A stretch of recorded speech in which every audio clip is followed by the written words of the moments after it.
বিন্দুতে সিন্ধু বলে একটা কথা আছে।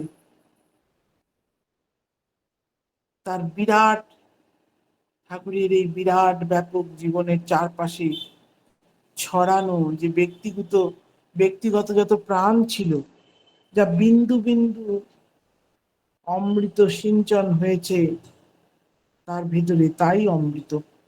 নিজের জীবন নগণ্য বলে কাউকে ঠাকুর কখনো মনে করতে দেননি। প্রতিটি জীবনই যে বিশেষ, এ কথা তিনি সর্বদা মনে করতেন। তিনি মনে করতেন প্রত্যেকটি অস্তিত্বের মধ্যে তিনি অনেক সম্ভাবনার আকর দেখতে পেতেন। তাই তো তিনি এইরকম ভাবেই মানুষ তৈরি করেছিলেন। আর অসম্ভবকে সম্ভব করা, এটা ঠাকুরের যে পরিচয় পাই তার মধ্যে একটা বিশেষ। আসলে ঠাকুরের কাজ করবার জন্য তার মধ্যে প্রিয় ধরনের তাড়না চাই। কিরকম? যেমন করে সুশীল চন্দ্র বসু 9 টাকা হাতে করে কাশ্মীরে গিয়েছিলেন ভৃগু কুষ্টি সংগ্রহ করতে। রাজার লাইব্রেরির গোপন কুঠুরি থেকে সেটা জোগাড় করতে হয়েছিল। রাজার সেক্রেটারির সাথে দেখা করে তাকে ইমপ্রেস করে ক্রমপর্যায়ে টাকা জোগাড় করতে হয়েছিল। কপি করতে পারে এমন পণ্ডিতদের জোগাড় করতে হয়েছিল, এবং ফিরে এসে সেই 9 টাকা ঠাকুরকে ফেরত দিছিলেন। এটা প্রিয় ভরণের অন্তরের তাগিদা ছাড়া কি সম্ভব? 3 বছরের মায়েদের আর কি, মেয়ে মা যারা বিবাহিত, যারা পড়াশোনা কখনো করেনি, সংসারের কাজে তারা ব্যস্ত সবসময়, সেই 3 বছরে মায়েদেরকে ম্যাট্রিক পাস করিয়ে আইএসসি বিএসসি পড়িয়ে উত্তীর্ণ করার জন্য নিয়মিত সকাল 5টা থেকে রাত 12টা পর্যন্ত পঞ্চানন সরকার একাধিক ক্রমে 10 বছর, কখনো কখনো রাত রাত 3টা থেকে পরদিন রাত 1:30টা পর্যন্ত, এগুলোকে যদি মানুষ পাগলের কারবার বলে তাহলে দোষ নাই। ভালোবাসায় পাগল করে, এই কথা তো লোকে বলেই থাকে। এইভাবে ঠাকুরের প্রতি ভালোবাসায় এই যে প্রিয় ভরণের তাড়না যার ভিতর ঢুকে গেছে, সেই পারে এই অসম্ভব গুলোকে সম্ভব করতে। আমাদের হিমায়তপুর দুর্জন অধ্যুষিত গণ্ড গ্রামে সরকারি কোনো উদ্যোগ বা অনুদান ছাড়াই অসাধারণ পরিবর্তন দেখে তখনকার বিদ্যুৎ সমাজ অবাক হয়ে গেছিল। Governor of Bengal John Anderson, তিনি বলছেন, the satsang is doing excellent work in education, art, social service and religion. I am sure ashram is a force with great potentialities for moral and physical betterment of Bengal, and I wish it every success in surrounding the difficulties which face it. As far as it lie in my power to do so, I shall be glad to assist in this connection. John Anderson, Governor of Bengal. তৎকালীন বাংলার মুখ্যমন্ত্রী মৌলভী A.K. Fazlul হক, তার লেখা কথা। হাইকোর্টের advocate Wahed Hossain, কাশিমবাজারের মহারাজ মনীন্দ্রচন্দ্র নন্দী, এদের যদি উক্তিগুলো পড়া যায়, কমলা দেবী, যারা তখন আশ্রম দেখতে আসতেন ওই গণ্ডগ্রামের মধ্যে, ঠাকুর কি বানিয়ে ফেলেছিলেন, কি করেছিলেন। ঠাকুর যখন দেওঘরে আসেন তখন ওরা মাত্র, তখন ওনার কম বয়স নয়, 58 বছর বয়সে তিনি দেওঘরে আসেন। আর এই 58 বছর কাল তিনি ওই পাবনা হিমায়তপুরে কাটান। পাবনাতে তিনি মায়েদেরকে পড়াশোনার জন্য সব রকম ব্যবস্থা করে দিয়েছিলেন। তিনি চাইতেন মায়েরা পুরুষের মতনই শিক্ষিত হয়ে উঠুক, কিন্তু নিজের আপন বৈশিষ্ট্যকে বিসর্জন দিয়ে নয়। নিজের বৈশিষ্ট্য যেগুলো আছে মায়েদের, যার থেকে নারীত্বের প্রকাশ হয়, আমরা নারীর নীতির মধ্যে অষ্টগুণ যেগুলো দেখতে পাই, সেগুলো যেন সব থাকে। কিন্তু লেখাপড়া সে যতদূর ইচ্ছে করতে পারে। ঠাকুর আমাদের ডক্টর সুবোধ সেনের স্ত্রী জুইমা, সে বিএ পাশ করবার পর 1935 সালে ঠাকুরের কাছে এসে বললেন, ঠাকুর আমি বিএ পাশ করলাম। ঠাকুর তখন মাটিকে বললেন, অঙ্ক নিয়ে এমএটা দিয়ে ফেল। জুইমা সংসার আর শিশুদের কথা বলছেন, কি করে করব, কি করে দেখব, তার মধ্যে কি করে করব ঠাকুর। তখন ঠাকুর বললেন, এই যে পড়লি, এই যে বিএ পাশ করলি। ঠাকুর বললেন, এই যে ছেলেটাকে কোলে নিয়ে তুই আমার সামনে দাঁড়িয়ে আছিস, তোর কি এই ছেলের জন্য ভার লাগছে? জুইমা বললেন, না, পড়াটাকেও সেইভাবে করে ফেল। এই যে ঠাকুরের বলা যে সবাই শিক্ষিত হবে, কিন্তু নিজের বৈশিষ্ট্যকে বিসর্জন দিয়ে না। ঠাকুরের কাছে মায়েরা সব সব মায়েরা যারা যারা ছিলেন, সব এসে ঠাকুরের কাছে যে যেরকম পারলো হিমায়তপুরে পড়াশোনা করে, পরে সব এডওয়ার্ড কলেজে সায়েন্সের প্র্যাকটিক্যালের জন্য যেত। এখানে সায়েন্স ক্লাস করতো, প্র্যাকটিক্যালের জন্য এডওয়ার্ড কলেজে যেত। আর সেইখানে পরীক্ষা দিয়ে আসতো। একবার ঠাকুর দেখছেন যে ঠাকুরের এই আশ্রম নিয়ে অনেকেরই অনেক সমস্যা, বাইরে অনেক গুজব সব রকম হয়, সব রকম চলে আর কি। আর সেই সময়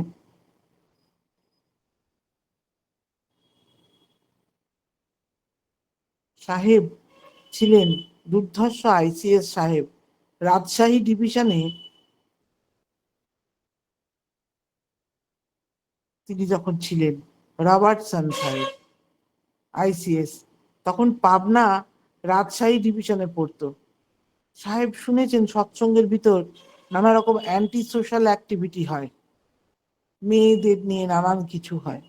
সেজন্য কোনো খবর না দিয়ে হঠাৎ ক্যাজুয়াল ভিজিটে চলে এসছেন, সাথে ম্যাজিস্ট্রেটকে নিয়ে। সাহেব এসে দেখে পুরে ঘরে রেনুমা, ভবিমা সব টিমে লাইটের মধ্যে ক্যালকুলাস প্র্যাকটিস করছে। কোথাও দেখছে সেলাই ক্লাস হচ্ছে, সরোজিনী মা ক্লাস নিচ্ছেন।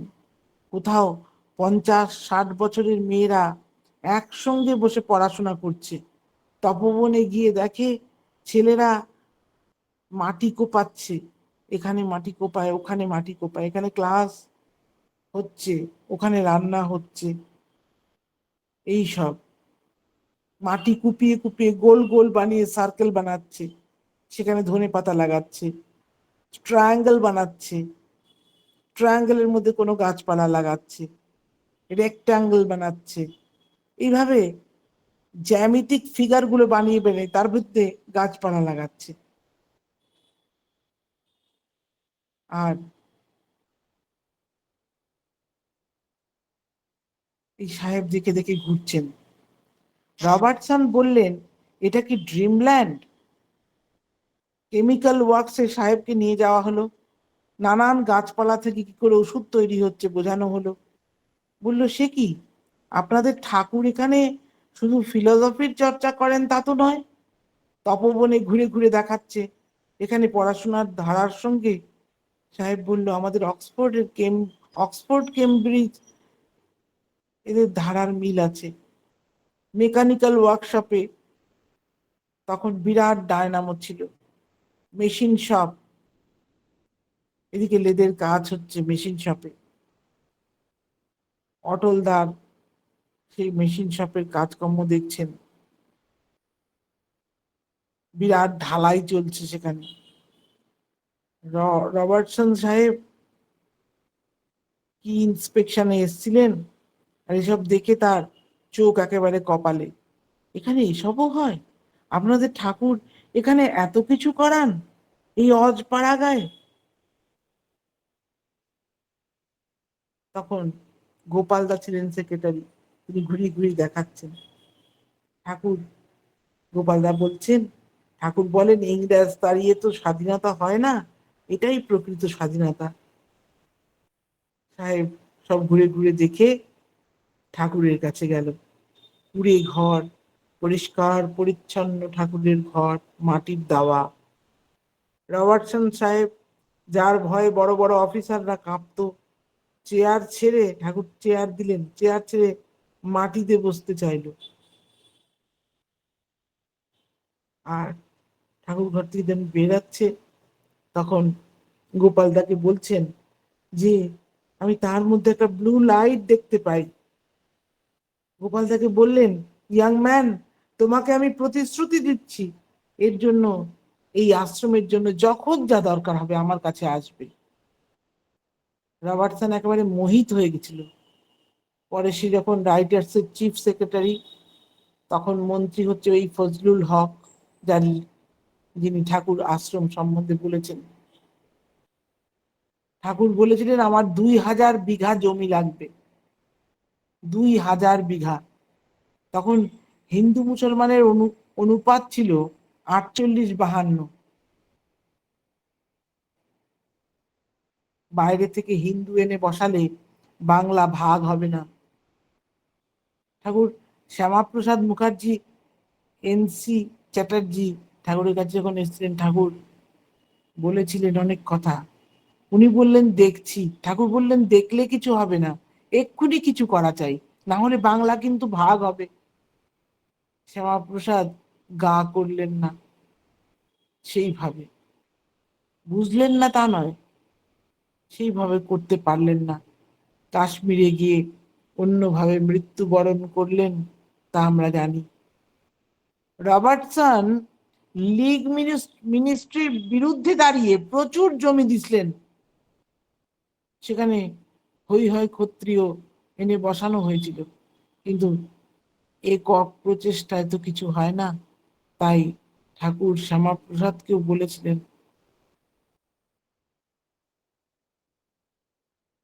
ঠাকুর অনেক চেষ্টা করেছিলেন যাতে দেশ ভাগ না হয়। তখন সেই সময়টায় যখন আর কিছু করা গেল না, ঠাকুর নানা জায়গায় সুশীল দাকে, বীরেন দাকে, কৃষ্ণপ্রসন্ন ভট্টাচার্যকে পাঠাচ্ছেন জামশেদপুর, কখনো রামকানালি, দেওঘর, এই দেখা দেখি চলছে জায়গা। এগুলো কিন্তু কেউ জানতো না। ঠাকুর কাউকে কিছু স্পষ্ট করে বলেন উনি। ঠাকুর যখন 46 সালে যখন চলে আসছেন, তখন ঠাকুরই খালি জানতেন যে আমি আর কোনোদিন ফিরবো না। সবাই কিন্তু জানতো যে আবার ফিরে আসবো। ঠাকুর যাচ্ছেন সাময়িক স্বাস্থ্য উদ্ধার করবার জন্য। তখন দেওঘরে যখন এলেন 2 সেপ্টেম্বর 1946, ওই বড়াল বাংলো, তখন ওই বাড়িটা ভাড়া নেওয়া। ঠাকুর বাড়িতে তখন কিচ্ছু নেই, ওই মেমোরিয়াল বিল্ডিং ছাড়া আর কোনো কিচ্ছু নেই।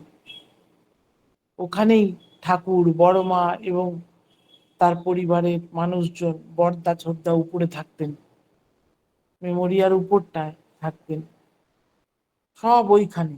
এমনকি যে শিষ্যরা ঠাকুরের সঙ্গে এসেছিলেন তারাও ওই ঘরটার মধ্যেই। জায়গা নেই, একেবারে গিজ গিজ করছে, মানুষজন শুয়ে আছে। এই পরিস্থিতিতে ঠাকুর আসলেন, এসে তার ভিতরে বৈরাগ্য কি দেখতে হয়। অত কোটি টাকার সম্পত্তি ফেলে এসেও তিনি কখনো হতাশায় অবসাদে ভোগেননি, বরং মানুষের হতাশা অবসাদ কাটিয়েছেন। তিনি বলেছেন, বাস্তুহারা হওয়া দুর্ভাগ্য বটে, কিন্তু যোগ্যতা হারা হওয়া তার থেকেও বেশি দুর্ভাগ্য। কত মানুষকে প্রেরণা দিয়ে তিনি দাঁড় করায় দিলেন। তাই এই যে গীতায় আছে, অভ্যাসেন বৈরাগেন, এই দেখতে গেলে ঠাকুরের মধ্যে দেখতে হয় বৈরাগ্য কাকে বলে। আমি কতক্ষণ বলতে পারবো সেটা কিন্তু শুনে নিই। আরো 10 মিনিট বলুন, কোনো অসুবিধা নেই। তা ঠাকুরের এই যে তার চলা বলা ব্যবহার, এই যে মানুষকে আকর্ষণ করা, সব মানুষ আকর্ষিত হয়ে তার কাছে দৌড়ে দৌড়ে যেত। আর যেত তো যেতই, আর ফিরতো না। ঠাকুরকে যখন মানুষ পায় তখন তার ইচ্ছা করে এত সহজ সুন্দর মানুষকে পুরোটা নিংড়ে নিয়ে নিতে। ঠাকুরও মানুষ পাগল ছিলেন, কোনো মানুষকে ছাড়তে চাইতেন না। ঠাকুরের কাছে সব রকমের মানুষ আসতো, তার কাছে কত রকমের মানুষ এসেছেন। ঠাকুর কখনো দুই ধরনের কথা বলেননি, তার কথা একটাই, যেটা বলেছেন তার সেই প্রথম থেকে শেষ পর্যন্ত ওই কথাই। তিনি বৈশিষ্ট্যপালী, তিনি আপুরায়মান, কাকে দিয়ে কি করানো যাবে তিনিই জানতেন। অপূর্ব তার দৃষ্টিভঙ্গি, সর্ব বিষয়ে অনুরাগ এবং অনুসন্ধিৎসা। তার নিজের জন্য কঠোর আত্মশাসন। একবার বৈশাখ মাস দুপুর বেলায় দেওঘরে লু বইছে, আজকাল দেওঘরে আর লু বয় না, সেরকম বয়ই না। শেষে ঠাকুর গোল তাবু, ওই তাবুর ঘরটা ছিল যেখানটা এখন নাটমণ্ডপ, ওইখানে একটা গোল তাবু ছিল, সেইখানে থেকে বেরিয়ে ঠাকুর পায়খানায় যাচ্ছেন। খানিকটা আসার পরে ঠাকুরের খেয়াল হলো যে চাদরটা সঙ্গে আনেননি। তিনি তৎক্ষণাৎ সেটা আনতে গেলেন, অন্যান্য কাউকে কিছুতেই আনতে দিলেন না। বললেন, নিজের ভুল যদি নিজে না শোধরাই অভ্যাস খারাপ হয়ে যাবে। 1952 সালে দুমকায় ঠাকুর ওই যে বাড়িটায় থাকতেন, সেই বাড়িটায় এখন মন্দির হয়েছে, মুখার্জি পার্কের বাড়ি। সেখানে গেছেন, হাত থেকে একটা লবঙ্গ পড়ে যায়। ঠাকুর তখনই উঠে ঝেড়ে ঝুড়ে বিছানার এক কোণা থেকে লবঙ্গটা খুঁজে বার করলেন। তারপর ক্ষান্ত হলেন, বললেন, নিজের কোনো ত্রুটি ক্ষমা করতে নেই, অপরকে সংশোধন করবার জন্য কত সময় নিজেকে শাসন করতে হয়। যাতে তাদের মনে অনুতাপ জাগে। অন্য কাজে অবহেলা করলে মাঝে মাঝে নিজেই সেই কাজে তিনি প্রবৃত্ত হতেন, কিছু বলতেন না, সঙ্গে সঙ্গে লেগে পড়তেন। তার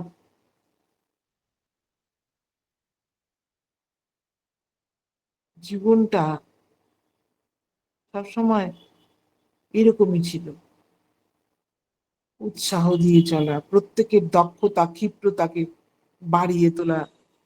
তিনি ছিলেন সিদ্ধহস্ত। অথচ কর্ম সম্পাদনের সব গৌরবটা তিনি কিন্তু অপরকেই দিতেন। প্রত্যেকের আত্মপ্রত্যয় বাড়িয়ে তুলতে তিনি ছিলেন অদ্বিতীয়। যার যেমন যোগ্যতা তাকে তেমনি কাজ দিতেন। আর মনোবিজ্ঞান সম্মত পন্থায় পরস্পরের মধ্যে মৈত্রী বোধ সৃষ্টি করে দলবদ্ধ কর্ম বাড়িয়ে তুলতেন, নিজেকে সবসময় প্রচ্ছন্ন রাখতেন। তাকে খুশি করবার জন্য সবাই কাজ করতেন। আশ্রমে ইট কাটার সময়ও মায়েরাও সারা রাত জেগে জেগে কাজ করছেন, একের পর এক কর্মোৎসব সৃষ্টি করে রাখতেন। মাঝে মাঝে কাজের কাছে গিয়ে বসে থাকতেন, খোঁজ নিতেন। অটল দা, অজয় গাঙ্গুলি দা, সুধীর দাস দা, খগেন তপাদার দা, মনোহর সরকার দা, গৌর মন্ডল দা, রাধানাথ দা, এরা অনেক সময় ঠাকুরের কথা যখন বলতেন, ছোটবেলায় থেকে তাদের কাছে অনেকবার আমি ঠাকুরের এই নানা রকম কর্মকাণ্ডের গল্প তাদের কাছে শুনেছি। তার দিব্য আন্দোলন যাতে ধারাবাহিকভাবে চলে সেজন্য তিনি আগে থেকেই পূজনীয় পরম পূজ্যপাদ শ্রী শ্রী বরদাকে তার দায়িত্ব এবং কর্তব্য সম্বন্ধে সচেতন করে তোলেন। প্রত্যেকের উপর তার ছিল সক্রিয় নজর। অপরের উন্নতিতে তিনি আত্মোন্নতির আনন্দ অনুভব করতেন। এই রাধানাথদার কাছেই একটা গল্প শুনেছি, সেই গল্পটা বলে রাখবো। ঠাকুরের কাছে রাধানাথদা এই কাঠের কাজ করতেন। গৌরদা রাধানাথদা দেওঘরে এসেও করতেন। গৌরদা রাধানাথদা দেওঘরে এসেছেন, কিন্তু গৌরদা পাবনার থেকে, অটল দা, গৌরদা, মনোহর দা, এরা পাবনার থেকে। রাধানাথ দাকে একটা চেয়ার বানাতে বলেছেন। ঠাকুর খুব আধুনিক ছিলেন, হলো তার বৈজ্ঞানিক মনোবিজ্ঞান সম্মত বৈজ্ঞানিক কার্যধারা সে দেখার মতন। তো কিরকম চেয়ার হবে সেটা আবার এঁকে দিতেন। তা রাধানাথদার কি মনে হতে সামনের পায়াটাতে একটু কারুকার্য করতে গেছেন, আর করতে দিয়েই না খবর নিতেন, হলো হলো। রাধানাথদার তাড়াতাড়ি করে শেষ করে যখন ঠাকুর কাছে নিয়ে গেলেন, ঠাকুর বললেন, এ কি করেছিস? সামনের পায়া বোকা এরকম করে? সামনের পায়া এ চাপই নিতে পারবে না তো, এ তো ভেঙে যাবে। ঠাকুর, এটা কারুকার্য করতে গেছি বলে এইভাবে সামনের পায়াকে রাখতে নেই, আমি যেভাবে বলেছি ওইভাবে কর, ওজন নিতে পারবে। তবে রাধানাথ দা কি বলছেন কথায় কথায় যে, তুই জানিস না আমি কত বড় ছুতোর, তুই এইরকম করে কেন করলি? তুই জানিস না আমি কাঠের কাজ কতখানি ভালো জানি? রাধানাথ দা ঠিক ঠাকুর যেমনি বলেছেন সেমনি ভাবে একেবারে সেই চেয়ার বানিয়ে নিয়ে এসে ঠাকুরকে দিয়ে ঠাকুর খুব খুশি হলেন। ঠাকুর বসলেন, বসে আবার চেয়ারটাকে এমন করে বানিয়েছেন যাতে করে শুতেও পারেন। তারপরে ওইভাবে আবার ওই ঠাকুর ঘরের ঢুকতেই বাঁদিকে রোদ এসে পড়ে, ওইখানটা ঠাকুর শীতকালে শুতেন, বসতেন। ঠাকুরকে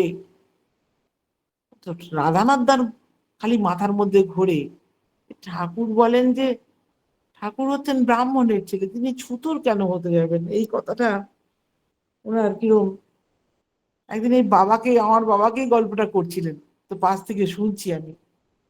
পণ্ডিতদা, আমার ক্লিয়ার হয়ে গেল, আপনার মনে আছে মনোমোহিনী ধামে আগে বড় বড় মানুষদের, মহাপুরুষদের জন্মোৎসব হতো?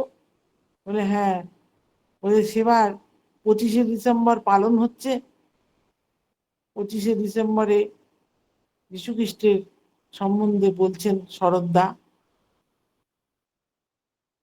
ওই জানতে পারলাম যে যীশু খ্রিস্টের বাবা একজন কার্পেন্টার ছিলেন, এবং তিনি বাবাকে এই কাঠের কাজে হেল্প করতেন।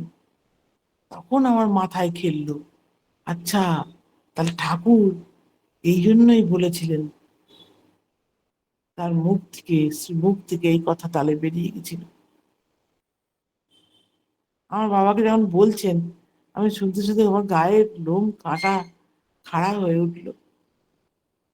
হতে পারে তার অনুভবের সঙ্গে নাও মিলতে পারে, কিন্তু সত্যি তো,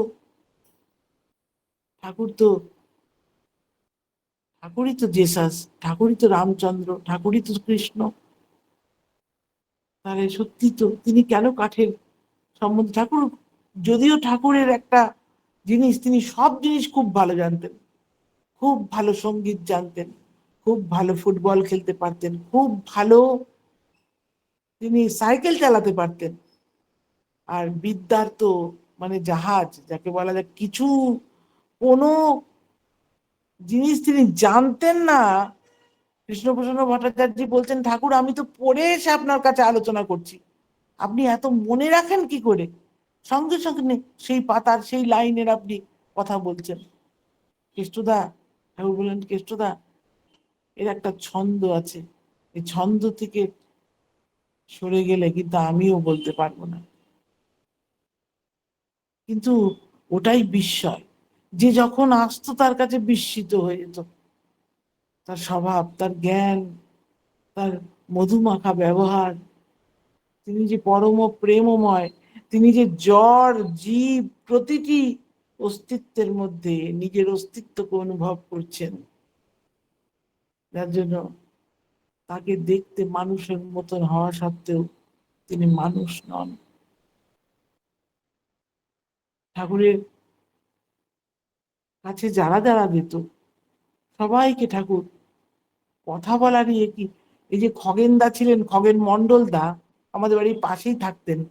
ঠাকুর কতখানি জমি দিয়ে বললেন, এই জমিটায় তুই চাষ করবি, আর আমার জন্য ঠাকুর ঘরে কিছু জিনিস তুই রোজ ওই চাষের থেকে দিবি।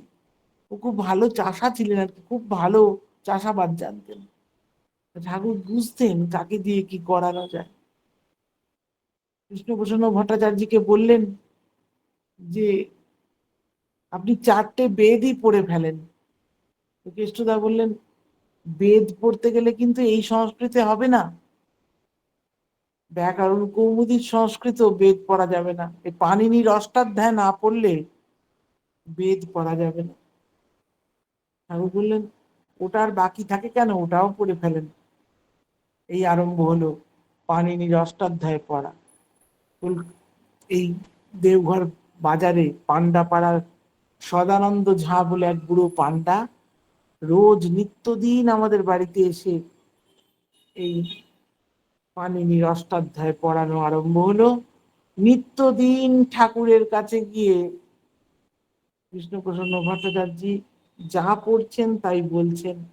তারপরে বেদ পড়া আরম্ভ হলো, ঋগ্বেদ, সামবেদ, যজুর্বেদ, অথর্ববেদ এবং উপনিষদ গুলো সব পরপর পড়তে লাগলেন। ছিলেন বিজ্ঞানের সাধক, তিনি হয়ে গেলেন বহুমুখী প্রতিভা সম্পন্ন ব্যক্তিত্ব ঠাকুরের কাছে এসে। ঠাকুর বৈশিষ্ট্য পারি আপুরমান কি করে, তার একটা দুটো উদাহরণ দিয়ে আমি বললাম। জয়গুরু, আমার মনে হয় সময় হয়ে গেছে। জয়গুরু, জয়গুরু। জয় গুরু মা, জয় গুরু। খুব সুন্দর করে আসলে, সময় তো অনেকক্ষণ হয়ে গেছে, কিন্তু আসলে থামাতে ইচ্ছে করেনি, তাই থামাইনি। এত সুন্দর আলোচনা করছিলেন যে মনে হচ্ছিল যেন আরো শুনি। খুব সুন্দর আলোচনা করলেন যে প্রতিটি অস্তিত্বের মধ্যে অনেক সম্ভাবনা আছে, তা তিনি দেখতে পেতেন এবং অসম্ভবকে সম্ভব করে তুলতেন। তিনি চাইতেন মায়েরা শিক্ষিত হয়ে উঠুক, কিন্তু নারীর বৈশিষ্ট্যকে লঙ্ঘিত করে নয়। পাবনার ঠাকুরবাড়ির অনেক ঘটনা শুনলাম যে সেখানে পরিবেশ কিরকম ছিল, তার ঘটনা কিছু বলে আমাদের সমৃদ্ধ করলেন। আর শ্রী ঠাকুর সব বলেছিলেন যে আমাদের বাস্তুহারা মানুষের জন্য তার দুর্ভাগ্য, বাস্তুহারা মানুষরা দুর্ভাগ্য, কিন্তু যোগ্যতা হারা মানুষরা আরো বেশি দুর্ভাগ্য। এটা শ্রী ঠাকুর মনে করতেন। তিনি বৈশিষ্ট্যশালী এবং আপুরময়, প্রত্যেকের দক্ষতাকে বাড়িয়ে তোলাই তার কাজ ছিল। তিনি যে কে তা তিনি বুঝিয়ে দিয়েছিলেন। তিনি রাম, তিনি হযরত, তিনি যিশু, তিনি রামকৃষ্ণ, সবই তিনি। প্রতিটি অস্তিত্বের মধ্যে তিনি নিজেকে দেখতেন বৈশিষ্ট্যশালী এবং অপরিমেয়। খুব সুন্দর করে আলোচনা করছিলেন, আমরা সমৃদ্ধ হলাম। পরম পিতা রাত্রির চরণে আপনার সার্বিক মঙ্গল প্রার্থনা করি। খুব ভালো থাকুন, সুস্থ থাকুন, আর আমাদের সঙ্গে যুক্ত থেকে মাঝে মাঝে তার কথা শুনিয়ে আমাদের সমৃদ্ধ করবেন, এই আশায় থাকলাম। খুব ভালো থাকুন মা, সুস্থ থাকুন। জয় গুরু। আবার শোনার ইচ্ছা রইল।